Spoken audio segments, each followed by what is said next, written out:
So, wow, yeah. As this thing continues to go, I think we're all having personal experiences with people that we know, and how they're doing, and kind of getting through it, and avoiding it, and watching the news, and all of that. So this is great. I'm glad to see you all back, and um, so why don't we, because I know we have a couple new people, and they're not really new, but they're maybe new to us, or they're returning. And so, oh, and it's just so delightful to just see people being popped in. Oh, and also I should tell you, I have started recording. And so for those of you, just a little background. So this is Perfect Connections, and we've been meeting since, I'm really looking forward to our 1 year anniversary in May. So we've been meeting weekly, and for a number of months, actually more than that.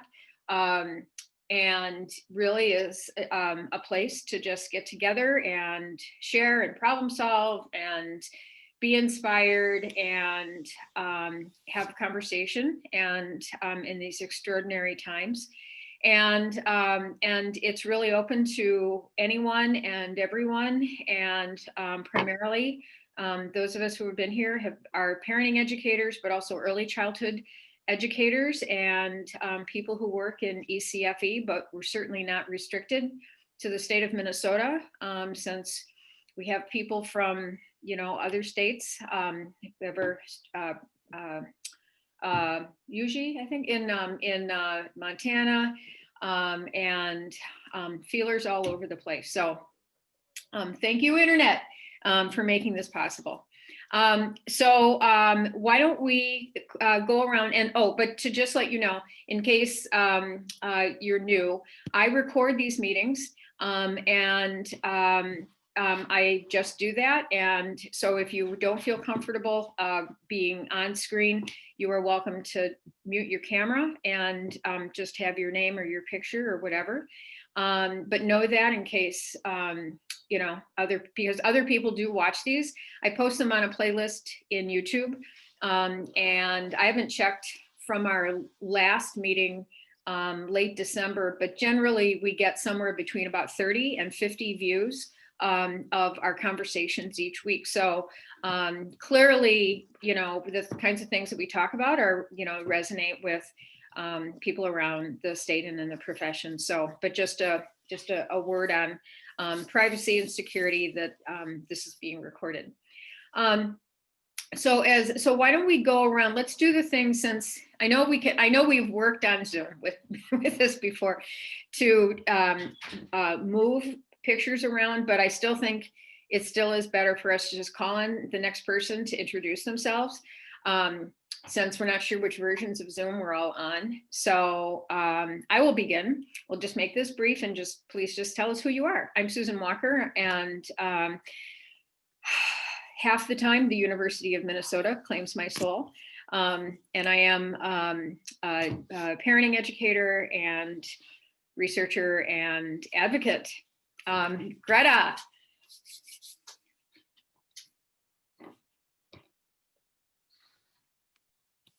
Oops, sorry about the delay. I'm between Google Meets and Zoom. Sometimes I push the wrong button, so I apologize for that. I'm Greta Nelson, and I am a parent educator in Cambridge-Isani School Districts. And yeah, is there anything else? I don't know if I should share who owns my soul. Just kidding. Okay, so let's see. I am going to pick Shelley Doran. Shelley. I'm Shelley Doran. I am a parent educator in Apple Valley Rosemount, Egan School District 196. And I'll pick Karen. I knew she was going to do that. Hi, everybody. I'm Karen Zimmerman, and I'm also a parent educator in Rosemount, Egan, Apple Valley. My background goes back to the days when ECFE was grant funded. So I'm an old fart. And I'm going to pass this on to Shelley Paterka-Coles. Hello, everybody. My name is Shelley Paterka Colweiss, and I'm a parent educator in Inver Grove Heights, District 199. And I will pass it on to Becca. Hi, I'm Becca Coring, and this is my first time coming to this meeting. I'm so happy to see everybody. I rushed my last DCFE class, ended at 11:30, and I had to drive home, so it was a quick turnaround, but we did it. I'm a parenting educator in Maplewood, Oakdale, North St. Paul, District 622, and I'm pretty new. It's just 2 years. Whoops, I'm calling on Nikki. Oh, I'm Nikki Murphy, and I am a parent and family educator in Robbinsdale, District 281. And my internet actually dropped me, and so I don't know who introduced themselves at the beginning. So if someone would go, that would be wonderful. I can go. I'm Lori Ersted, and I am a parent educator and ready for kindergarten coordinator in Mankato. Ellen? Hey everybody, I'm Ellen Hafner. I am a parent educator in Northfield, so kind of close to Mankato, up northeast, and I choose Leda. Hello everyone, today is my first time too, and I'm glad to be here. And I'm a parent educator working in Rocori School District, and I don't know if you're familiar, I guess you are. Rocori, yeah, okay. Thank you.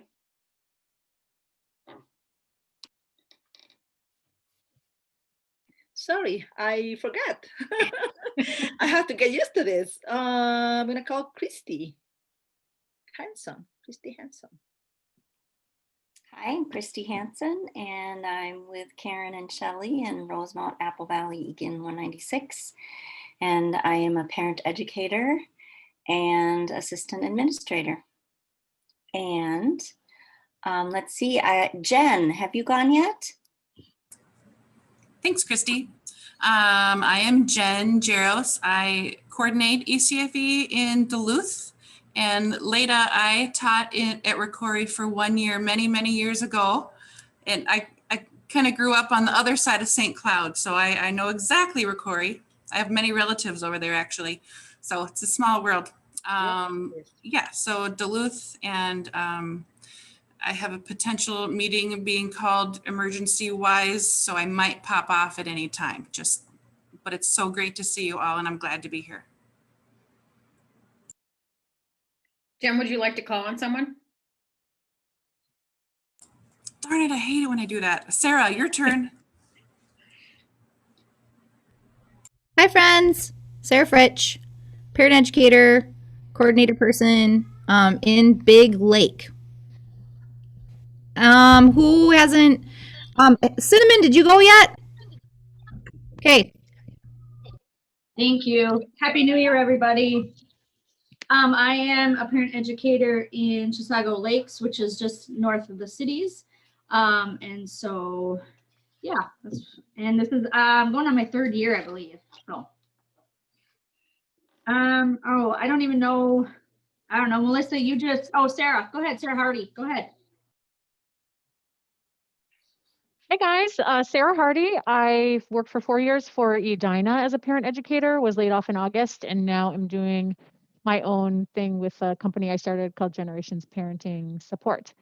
And I'm delighted to be back. It's great to see everybody. I mean, this is such a great thing. Thanks again, Susan. Melissa Schmidt, did I see you like waving your hand like you hadn't gone yet? Great. I actually just hopped on. I was in another meeting that just ended. So I am Melissa Schmidt from Albert Lee, and I have been a parent educator 3 or 4 years now, something like that. I'm not even sure. I actually have been just barely starting on the parent ed side of it. I started in early childhood side of it, and we already had a parent educator. So I'm kind of like, I've been climbing my way into the parent ed role more and more, and lead teacher for EC and ECFE. So kind of got my hands in both worlds. So am I supposed to pick somebody else? I don't know who's gone and who hasn't because I just got here. Karen, have you gone? I can see your name on here. What about Leda? Is it Leda? How about Have you already Kelly? gone? Kelly hasn't gone yet. Here you go. Thanks. I can't see everybody either. Hi, I'm Kelly Copenhaver, and I do parent education in Barnum and Cloquet in northern Minnesota. Good. I think we did get to everybody. Yeah. Terrific. So how's it going? We're back after the holidays and oh, I was going to tell you. I don't know if this is a Zoom thing. I went to a thing at the university there, a webinar about engaging people through Zoom. And since most of my experience does not look like this, my experience teaching undergraduates is that Greta's box would be live and every 15 other boxes would just be black boxes with names. So it's very discouraging teaching undergraduates this way. Anyway, but while I was at that, probably the the best thing I got out of it was Zoom, and I know you're not all on the same version of Zoom, but reactions has changed. So if you go to the bottom bar and you see reactions, more of the features are there. So that's where if you want somebody to raise their hand, the clapping, the thumbs up, the little heart, the laughing, the, wow face, whatever. And then also the yes and no button. So anyway, they used to have those, used to have the raise hand things separately, but anyway, just a Zoom thing. So they've bundled all of those now under reactions. So let's try them out, shall we? Choose your favorite reaction and post it You down. actually have to turn them on though in your settings. I think you have to enable it. And if I understand correctly, I don't think they've been enabled in this meeting. I have 1, 2, 3, 4. I have 6. So I don't have the raise your hand. I have from left to right, the hand clapping, the thumbs up, the heart, the crying, the wow face, and the party. So I think they have to actually be enabled in your settings, which ones you want to give people. And then after that, you don't have to do anything in your settings again, because every meeting that you schedule will have what you have selected. But right now I have 6 in here. It may also depend on which Zoom you have updated, because there were many features that I didn't have, and I was gonna email tech and be like, I don't have all these cool features. And then I was like, Ellen, you ding dong. Like I'd missed 5 Zoom updates. It doesn't really tell you. It's not like when it pushes out to your iPhone and they're like, you have to make updates. You have to go and update them yourself. So check that out too. And it's possible too, Nikki, that they may need to be chosen, but I haven't updated in a while. So yeah. Great. Well, thank you for bursting my little Zoom bubble, but that's okay. Well, I have a quick question. If anybody, just to kind of just show of hands, if you are in person starting sometime January, February, is your enrollment pathetic? Like our enrollment is so down, like right now. Okay, so like, yeah, some of our classes are full and some of them, like they're not even gonna go. Okay, I needed to see that. I needed to see a show of hands. And I don't know if it's because people are waiting. We're starting back the 25th. So I don't know if people are just waiting. I don't know if people are worried about the newest strain. Good. I just kind of wanted to see. We've had really low enrollment all year. So I've actually gained a couple of families with knowing that we're about to go back to in person, but it's still quite a bit lower than we would normally see. And I was, we just found out that we get to go back, actually on the 20th is when our R4K and our preschool starts. And our ECFE won't start until February 2nd. And I was told to wait until after February 2nd to even post that people can come back and register. So I'm like, we have really low enrollment and I wish we could just do it now so that people have it on their radar. So I was just out on a local moms group and just gave the word out, because we're running into the same thing, Ellen. We're running into some classes are okay, but actually a lot of duplicates, like families taking 2 or 3 classes, which then looks different in our numbers as well. Ellen, we started out this week. We have 2 weeks of distant learning. We pushed our winter session back a couple weeks to begin with, knowing that we are going to be distant learning. And so we are 2 weeks distant learning. And on the 19th, we are in person at Mankato. But I have touched base with our early learning director and asking her to do a little extra kick marketing before we start opening the doors again in whatever ways. And she's going to do a press. She said she'd do a press release in our paper and then to the district, because I know that a lot of families were not real interested in the distant learning.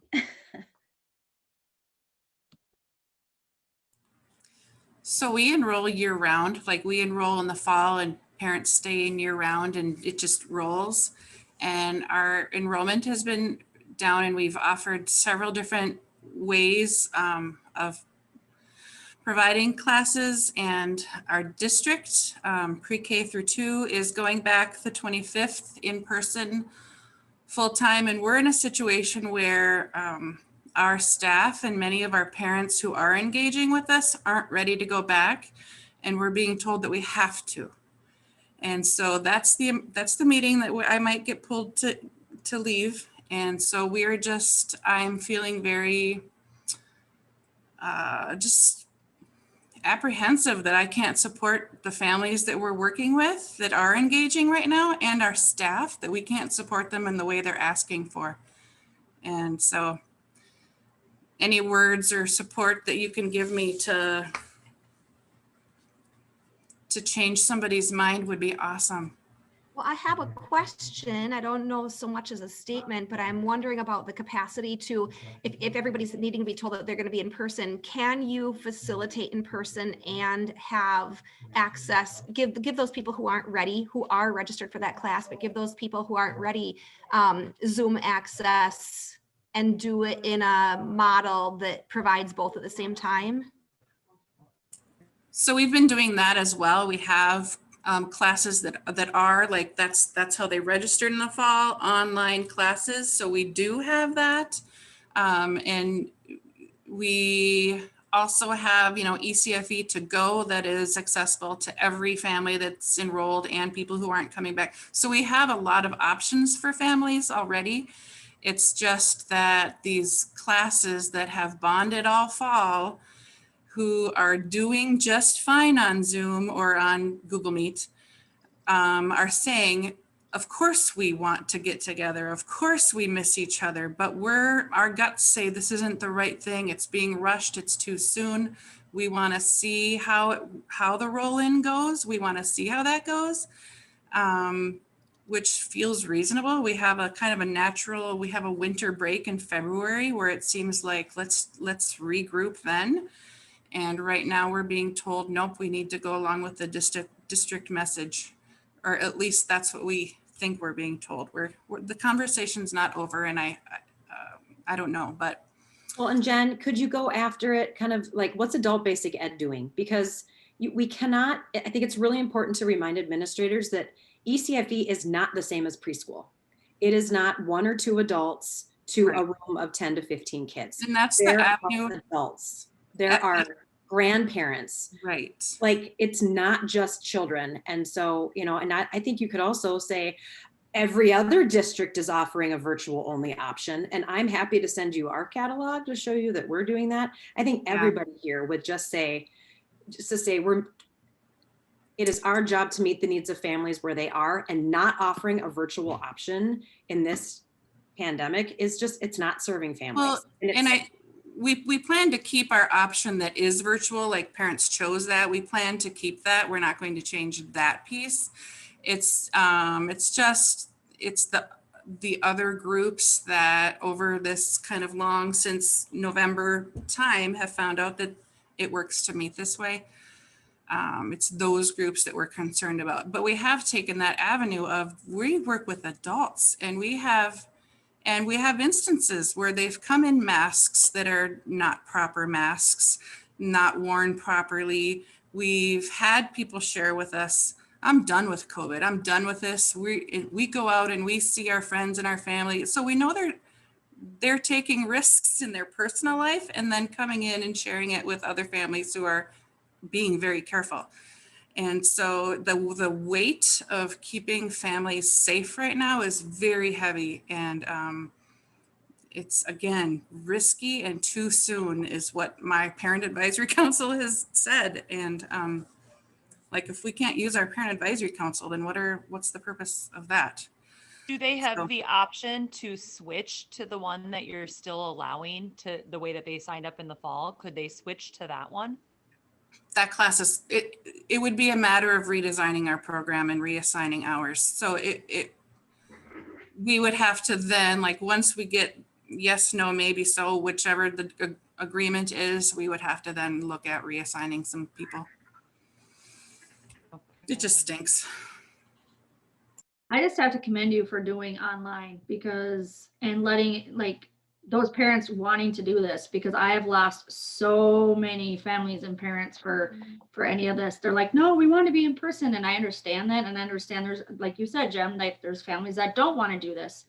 But it's, awesome that you guys can do it, because I have tried and tried and tried. And I even tried my first Google Meet yesterday with my parent group, and I had 4 out of my 8. And it was like, well, I'm glad you guys at least showed up, but I don't think this is what you guys want. And I don't know how to make it better for you, Well, and it's besides coming in person. So. It's not like everybody is engaging. That's certainly not the case. I mean, many parents are, but many parents are not. And that's why we have ECFE to go, and they're fine with that. And we have Seesaw, like we have ECFE to go, and Seesaw is one model. We have, we have all these models that are meeting needs. Of course, enrollment is less than 50% of, we usually have full classes. We have people in small cohorts. We are taking every precaution. And if it comes down to it, we'll do it. It's just that we want to be able to honor these people that we have created. We've worked so hard to create relationships all year, and to say, your opinion doesn't matter is really how it feels, so. So Jen, if I can ask, so when you mentioned about all these different models and yet less than 50% enrollment, is it that you're listening to the different ways that people want to be engaged, and you're creating, or you're offering a model to meet that need, but then there's not that many people for each one. So it almost sounds, I have this vision of like an octopus, with like all of these different mechanisms. And I mean, it just seems, and don't get me wrong, but inefficient. I mean, from an administration standpoint, I mean, in terms of if your effort is going into maintaining all these different models, but you have so few people attending to each one, I mean, it probably is the best that you possibly can do, right? And so, but I'm just curious if that's kind of the scenario that you're experiencing now. We're providing programs for many levels of safety and feeling of caution. We also have a lot of staff who, because we have low enrollment, need something to do. So some of it is that. Okay. Yeah. But also if there's a family who's not engaging, we make a phone call. We send a postcard. Oh, yeah. Oh, I see. Okay. I see. So we're really trying to stay engaged with these families who we know have needs and are dropping off. So we're doing everything we can to maintain a relationship with them. No, I understand it from that perspective. I sort of had this vision of, you're doing Google Meets with 3 parents on a Tuesday morning, and you're doing I don't know, just using different and Seesaw with a couple people. Yeah. And all of the above. Yeah. And then email and texting and social media. Yeah. Okay. All the things. Yep. And we have 30 different classes across our district. So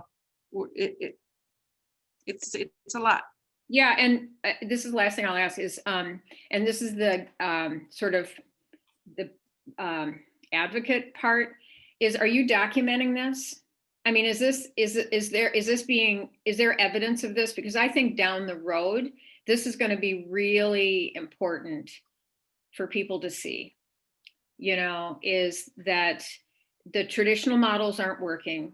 And mostly what I see is the tremendous effort to try to figure out what is how you can continue relationships with families, how you can continue learning, how you can, attend to what administrators are asking, what you have the budget for, what you have the staff for, what people want and that kind of thing. And it is the nature of the way things are, but I would think that down the road, it would be really, really important for people to understand that. Yeah, I mean, our traditional model is very different than the traditional model that I worked in other school districts in the past 20 years, so our traditional model here is highly effective, and we do a lot of outreach, and all of those things can't really be done right now.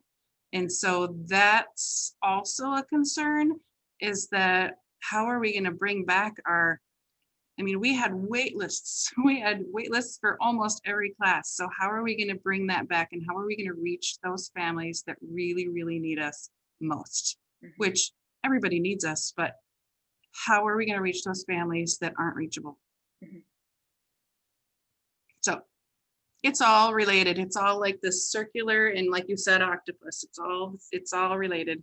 Yeah, but so much energy. Anxiety, it's anxiety, we're full. Yeah. I just wrote down what you said when you because it was so meaningful to me when you said the weight of keeping the parents safe is heavy. That's just, yeah.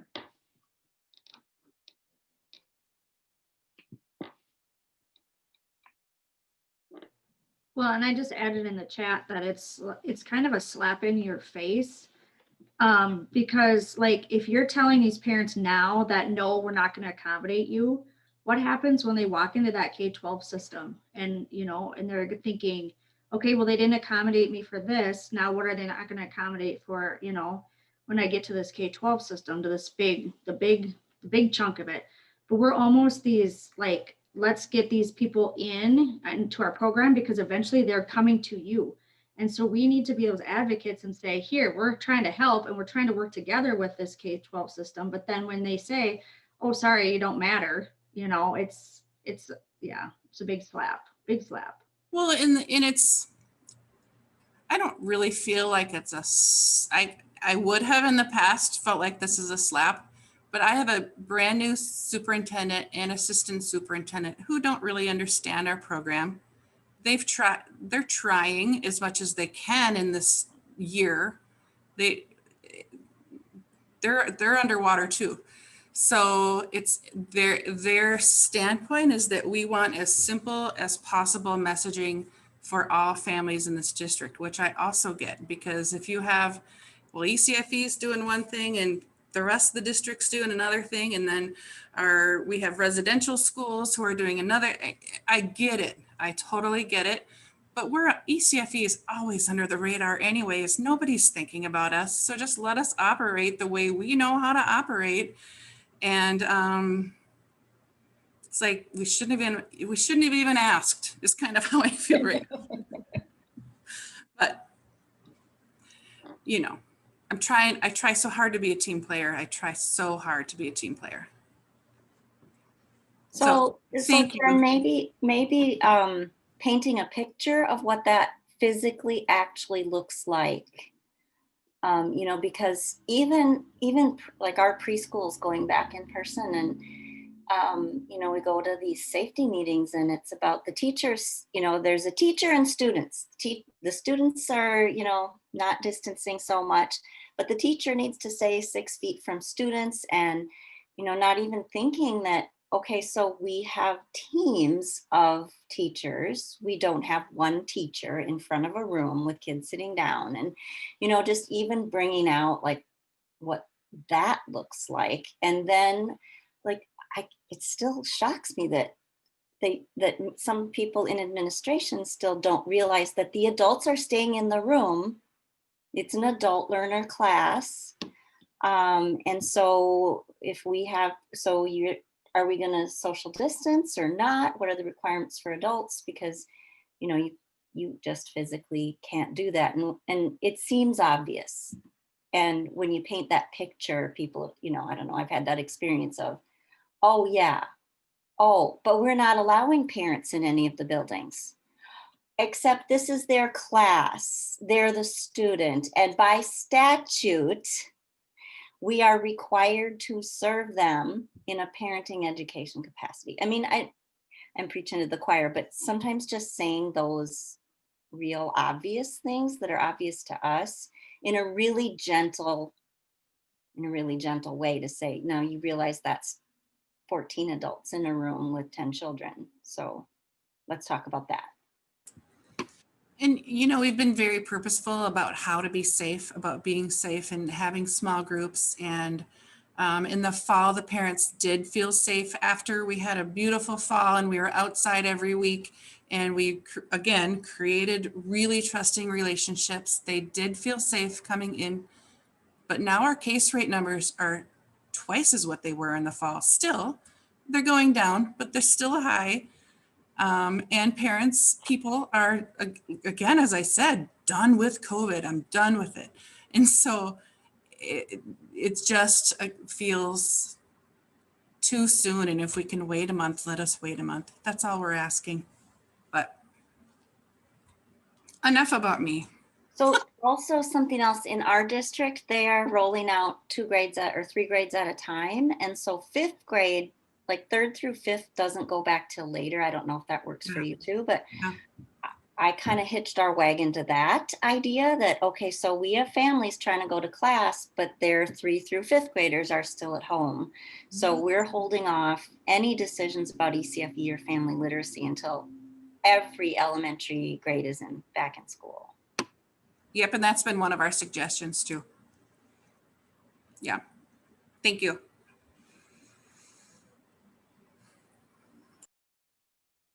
I'm just really curious what's going to happen, like for my situation. My options were 100% back in the classroom or offering only virtually.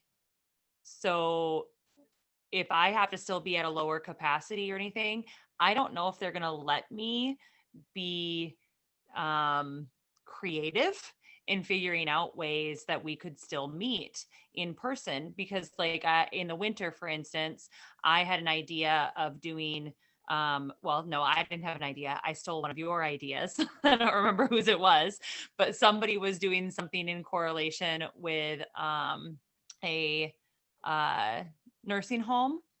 And we were going to have an outdoor different snow activities outside where the families would be outside in one of the nursing home outdoor park areas by a window.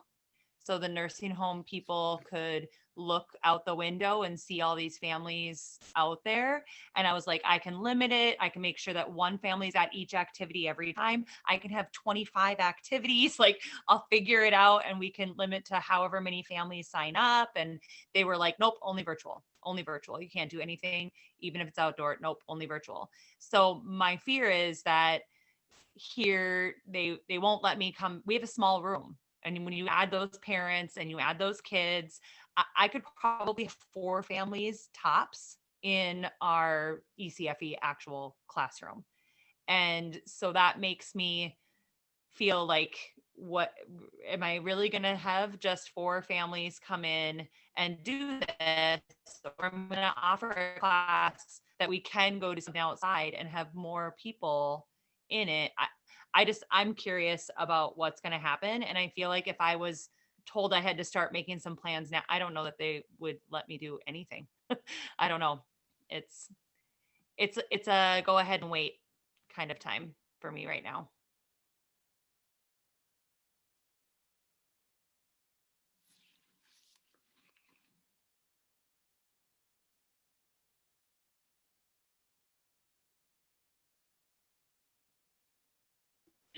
Melissa, I'm sorry. I was just gonna say, Melissa, that was our program, and we did do a winter wonderland event where our districts that have administrations that will let them do an outside. It worked really well, and we had like the window markers, and they went up and did that. We put old CD-ROM discs on the tree. We put glitter all over them, and then the nursing home provided plates to go on the tree, and then a couple other things like that. It was really sweet, but I'm sorry it didn't work for your program. Sorry about that. Okay, go ahead. Sorry, Susan. Oh, no. I'm glad that you were, I was just, there's that awkward silence that I was just going to continue on, but I really appreciate what you're saying. And did everybody catch what Greta said? Because I know her, yeah. So Greta, would you mind repeating that? I know that Greta's internet might be a little bit drunk right now. So would you mind repeating that? I'm so sorry. Can you hear me now? Is it better with the camera? Yeah, it's a little better. Are we bad? Yeah. Yeah, maybe type No. it. I know that typing is. I'll type it. I can type it. Okay. Don't. So what are you looking forward to this year? I know that I mean, constructively, you know, I as a teacher, I think about what we've learned and what we choose to do differently. And you know, I personally am not looking forward to teaching this semester, which I've never said before, and ever. And just because my active teaching is going to be through Zoom, and it's going to be pretty faceless and personless. And when I went to that webinar the other day about engaging it, it's just like I'm already doing everything. I mean everything, all the tips that they were coming up with, you know, where I'm kind of already doing. So, and I know these undergraduates anyway. So I'm trying to be positive, and I'm thinking about like, what did I do in the fall that I might try to do differently in the springtime? Like what worked and what am I going to continue to do? So I was just thinking for us in our conversation, if we wanted to, is to sort of think about what worked in the fall, and that you're going to continue to do, or what didn't work. Say things are similar, and I know they're not, but say you have some predictability. What might you change? I think I spent too much time kind of letting parents kind of come in, and I think there was a little too much mopey time. Like I think I let them stew a little bit too much in their sad feelings. And I don't mean that like to say like they shouldn't have their needs met, but I think that I need to like, I think I got through maybe 5 topics in 10 weeks. Because one week I would like, oh, how are you guys doing? What's going on? And I think that I need to just be like, here's the top. And we also moved in August, and I did not have time. I never did a topic list.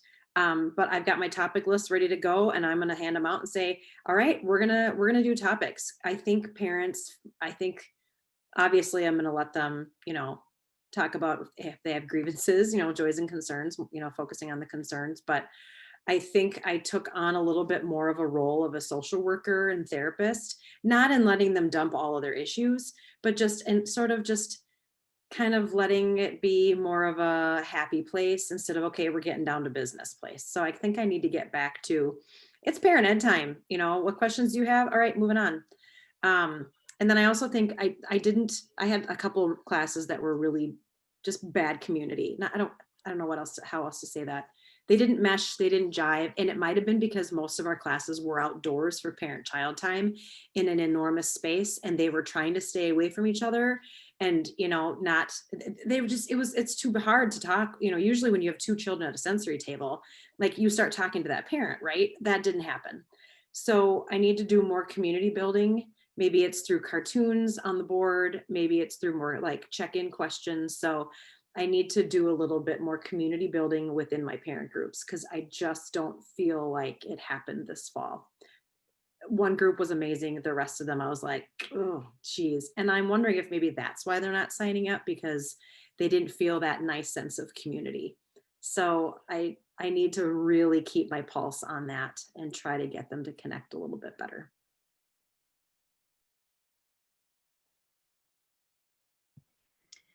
One thing that I really did when we were in session before November is I really took a lot of photos and posted them. I mean, really, I kept feeding that Mankato ECFE site with our messy art adventures and our outdoor things. But then when we moved in, when the weather wasn't conducive to being out, I really showed a lot of pictures of what it looked like inside our classrooms with the safety protocols. We have the plexiglass on our little tables between every child and parent. And I don't know, I know our numbers have really gone down, and we probably are still maybe looking a little better than some communities. We're heading back in on the 19th, but before we even started this fall, someone came in from the district, took the dimensions of all our rooms. This happened to all of you too, probably, and took out all kinds of equipment, and they're in a storage unit, and we're only running at 50%.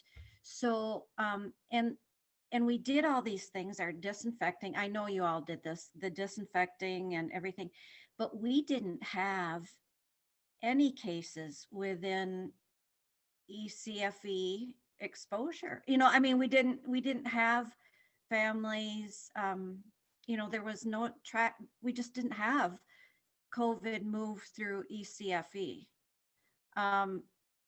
So I guess I felt a little encouraged by that. Now I don't know if families, if they were exposed, they stayed home. We put the guidelines really down and they obeyed it. But I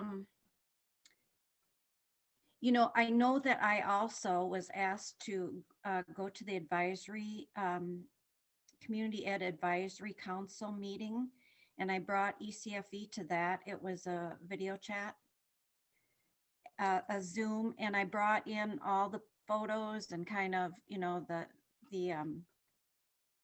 PowerPoint of what ECFE is doing. But I did notice that when I post things on our Mankato ECFE, it seems like there's a little uptick in interest. So I was really intentional about doing this a little bit more. And I feel like in the future, we're all going to have to do this to get families back. Because when you see children having wonderful experiences in our program, whether it's inside or outside and, whatever, parents, it's just like fear of missing out, And I feel like that's probably, and then I really was talking to our director too about promotion, because it is a concern. We're all worried. How are we going to get the kids in at birth so they stick with us and stay with, I mean, we've lost all that. So how are we going to get that back? So I just think we have to be real intentional and vocal and go to our directors and let them see what we're doing. And I felt like I did feel safe, and maybe I'm naive. I don't know, but we just didn't have. And then when the community numbers, our district, when the community numbers started really going up, then of course we left and we went into distant learning. But when you looked at the school district numbers, they really didn't progress as high as community numbers. So I don't know. I just know that I think we're going to have to really work hard on promotion.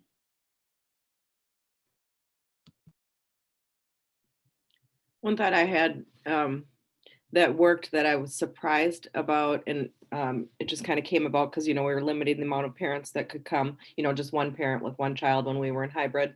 I offered a Zoom link for the other parent when they were at home, because like a lot of our night classes, both parents like to come. And that ended up working out fairly well for some of my families. And I think that it's something that I would like to continue to offer to people that, if their spouse wants to join in the parenting time or even, watch during parent-child time, that seemed to work out really great for some of our families. And I would like to continue that. One thing when we went to distance, we lost some families that didn't want to do Zoom.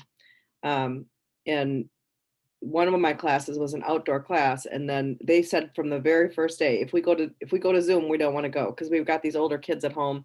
And if they're a distance, then, and they didn't want to. It was when we went, it was like, they were like, nope, we're done. And looking back, we offered activities and we sent stuff via Parentopia and all that stuff to those families every week and just stay connected with them. But I think I would push a little bit harder to keep them, to try to get them to at least give Zoom a try. I don't know, that's one thing I think I kind of regret. And I agree, Ellen, with what you were saying, some groups, it just depends on the group. And I found that this fall as well, depending on the group of people that were together, how it went, especially once we were online.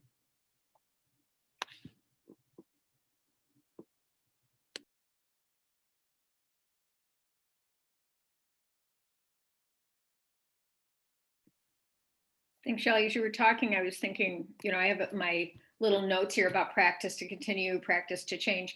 And my thought of continue was like in the short term, like for the next. But one thought I've had, of course, me being me, about like what's been going on now and the big learning curve that using technology has been for so many, at this time.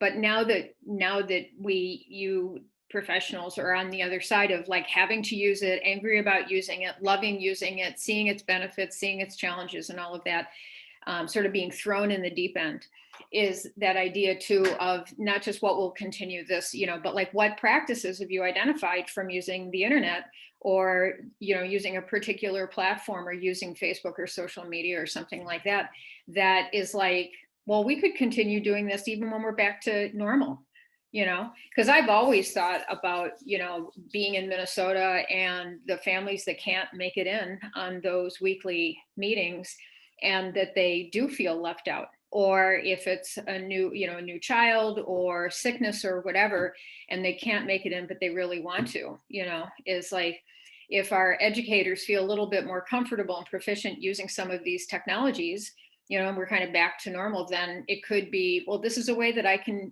help more families be engaged. Yeah. Anyone else? This is gonna sound kind of silly. It's a very simple thing, but I have not had in-person classes at all this year. Our families immediately said, nah, let's wait and see how this all plays out. So I had no in-person classes, but I started with some virtual classes. And when I first started with the virtual classes, I didn't really have any rule about their video and how that worked. And so I had several get on and stay with no camera. And I didn't really think it was going to be a problem. And it ended up being kind of a big problem because some of their statements, I couldn't read them very well. I couldn't tell, are they getting what I'm saying? Are they not? It seems like it was a couple as well. And it seemed like mom was more on board with what I was saying, and dad wasn't really on board with what I was saying. And I couldn't really read what was happening. And I realized, like, going forward, I absolutely, like you just said, Susan, this is something that could continue. I don't see our virtual parent ed evening classes ever disappearing. I have had actually more consistent participation in virtual evening classes than I ever did in person. I had periodically like some friends that would be coming consistently to those evening classes, but more consistent in this virtual option. So I see that being continuous. And so I will definitely, I was planning on it last night, and luckily they just kept their cameras on anyway, so I didn't have to say it, but I will comment that if they want to blur their background, that's fine. And if they have to step out for a minute or something to shut off their camera, but preferably to have their camera on. It seems like a small thing, but it seemed like a big thing at the same time. I just want to piggyback off of that, Melissa. I had that same experience, and I actually had another mom in the class talk to me about how uncomfortable she was talking when there were cameras not on, which was really interesting. And so we definitely did that, made that a rule that was one of our agreements. And then I too, the nighttime classes, we have always struggled to run nighttime classes, but we have really tried to be really creative in how we run our nighttime classes now. And so this try, and this is big for us, we have 5 parent couples that are in our Thursday night class, which is big for us, because usually we have, usually we don't even have nighttime classes. We can't even get them to run. So we do a nighttime circle from 7 to 7:15, and then we come back, and then we go off, and then we come back from 8 to 9 for parent time. So it's like they put their kids to sleep, and then we come back, and they have been consistent in coming every week. And so I agree that I feel like one of the practices we'll continue is we will continue to offer virtual classes, because we are seeing families that really, it is meeting that need for some of these families. So yeah. Kind of piggybacking on that, my great passion that I haven't 100% been able to realize yet is working with parents of older kids, and especially honestly, like teenagers, like parents so need help, and our license is for all of parenting, and so often we are just like ECFE is all that's available to us, and so it's such a strong early childhood focus. And I feel like for me, the silver lining of learning how to do everything on Zoom and families getting used to it, one of the big holdups in kind of being able to reach parents of school-age children is everybody's so busy. How do you get parents to come in? And the kids maybe don't really need an ECFE type structure anymore because they have school, but the parents all of a sudden have nothing. And so I feel like the big silver line to this is the opening of accessibility to people being aware of the parent support maybe they could get if we offered parenting only classes. And my previous parent educator in St. Paul, who's now retired, and I have started this year a parenting of school agers class on Monday evenings, which has been amazing. But we're totally volunteering, and it's not through a district. It's just us giving our time because we both feel really strongly about this.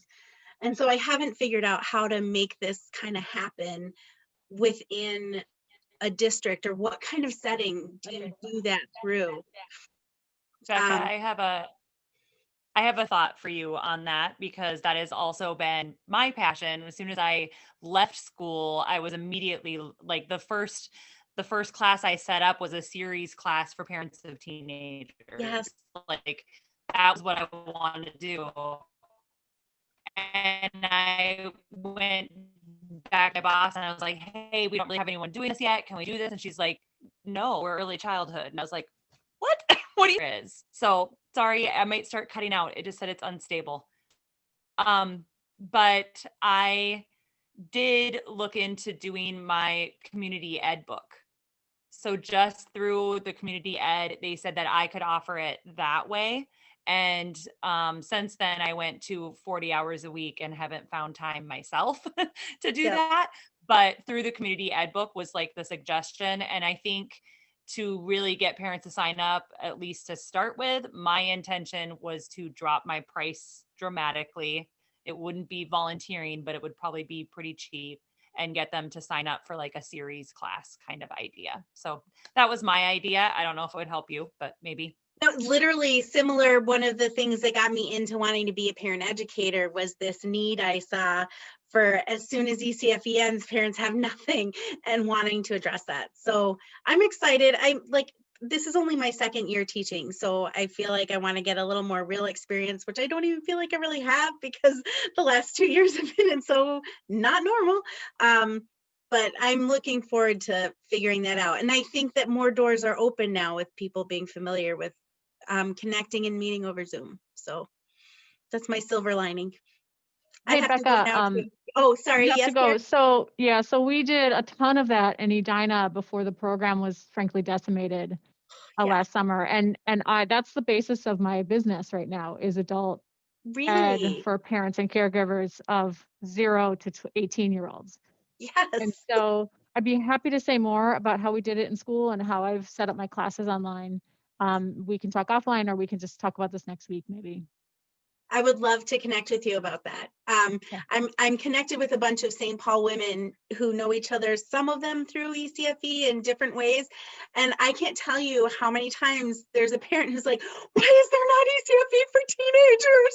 We need this, or middle school, or, or people adjusting to the shift to elementary school. So it's a huge need that's for the most part not being met. So I would love to talk to you about that.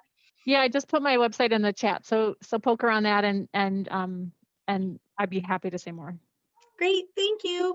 And I do have to leave. I have another meeting. Thank you, Becca. Thanks so much for those questions. And there is, my head is spinning too, because I'm thinking of all of these potential connections with the Children's Museum or whatever, but I think it's probably a hooking up with an agency or with a nonprofit or, whoever, but that would promote sort of the parenting, like for middle childhood to adolescence. So the need is definitely there. And I think that the willingness of educators to make it happen. And unfortunately, a lot of these things do start with the sweat on our back to make it happen a lot of times. So, but as you guys have been talking too, I do think in reality, there is going to be a need for us to join together and to identify the best practices for delivering sort of parent-only education through video conferencing. This is a matter where I think the technology has caught up with the way that we do parenting education. Because when I started this years ago, or started looking at technology and parenting education, I remember connecting with Sue. Oh, she was in Bloomington for years. Sue Harrington. And with anybody who was doing sort of ECFE via technology. And she had tried stuff. I know that Susan Summers has done it. But they're very text-based discussion forum, kind of sit at your computer, sort of the old way, the way that we do our parenting ed program at the university, but formal education is different than what we do in ECFE or what we do through parenting ed. And a lot of online parenting programs are very content heavy, and they're very short term, and they're very behavior and knowledge focused. And that's not ECFE. I mean, we still do knowledge and behavior. I mean, that's all part of what parenting education is, but there's so much more to relationship building and so much more to the discussion aspect of it, and reinforcement and social support, and really being attuned to the needs of the group and everything you do.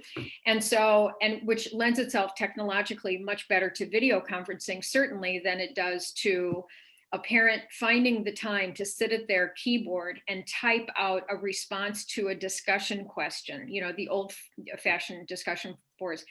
But it's here now, and we're using it, and you're finding the benefits of it, but you're also finding from stuff like keeping cameras on and the etiquette thing and privacy issues and, you know, things like that. I mean, there's also some things that we're learning along the way of how to do this. And so not now, I mean, not with everything everybody's got on their plates, and COVID is crazy, but I am, as I listen to you, I think that there's going to be a real need, and we can meet it by coming together and identifying this best practice. So, so with that, we're after one question I had, and I know there's a few of the diehards who are still here. What I'm wondering about going forward is whether we might lend a topic on a week, like we talk about using technology. I mean, we touch on these things every week anyway, but I'm just thinking, and I'm perfectly fine with the way things are. So this is just, you know, but occasionally I'll get comments from people like, you know, where I think that there may be a perception of a cliquey kind of thing that's going on, that because there are a lot of us who are here all the time, and it's like, well, they just do that. Or I wish I could go and I would hear them talk about this, you know, I would hear them talk about relationship building, or I would hear them talk about using Zoom or using Google Docs or something like that. Or I would hear them talk about equity and outreach to families that aren't able to join us or whatever. Or, and so I just wondered if we sort of have a topic focus while still having, you know, for maybe half the time, where I can come up with a couple sort of guided questions, and that would be the focus, and we could advertise through Facebook or whatever that we're going to talk about this particular topic during that week. But we would still have certainly the same way of, you know, like half of the time or 15 minutes or whatever like that, where we would still have our give and take, and I would ask a question. We would have questions we could bring to the group and, you know, help each other problem solve in that. So I don't want to keep you now, but I mean, if you have thoughts about that, like I said, I'm perfectly happy the way that it is, and with, you know, whoever is here, and our format and the video and all of that. But just was thinking about, you know, I would hate for anybody to feel that something like this couldn't meet their needs, when I just know if they could join us, it would. So. Just super quick, Susan, I think you kind of brought that up right before we went to break. And I think one of the things that was kind of suggested or talked about was the possibility of just like periodically doing that and having some sort of topic rather than every week. Yeah. Or if you did like 2 times a month, it was going to be these 2 topics, and then the other 2 times are just open discussion. I think that sounds, for me anyway, more, because I think it really does meet all of our needs as they come up, and we gear off of, and we end up on different topics and whatever, depending on what people have to say. And I kind of like that flow of it as well, and not feeling like, oh, it's all going to be about that. I don't think I need to hear that, so I might decide not to come, and then I'm missing out on some of the great things that end up being said anyway, if that makes sense. So what would it take to like just do some sort of a survey to your listserv group and just ask for the topics, and just kind of get at least an idea of the breadth of topics, and then really focus in what do we anticipate might be the most high level ones or something. Just a thought as far as how to discern what topics. That would be one thought. I'm not sure. Yeah, I like that idea. I sort of default to surveys in my world so often, and you know, that I was thinking, well, could we just sort of generate these ideas through organically? I think you could do that too, Susan. I really think you could do that. Also, but I it also think, like other. Yeah, I also think about like people through the like friends and family education, you know, that it's out there and they know about it. And if there was a,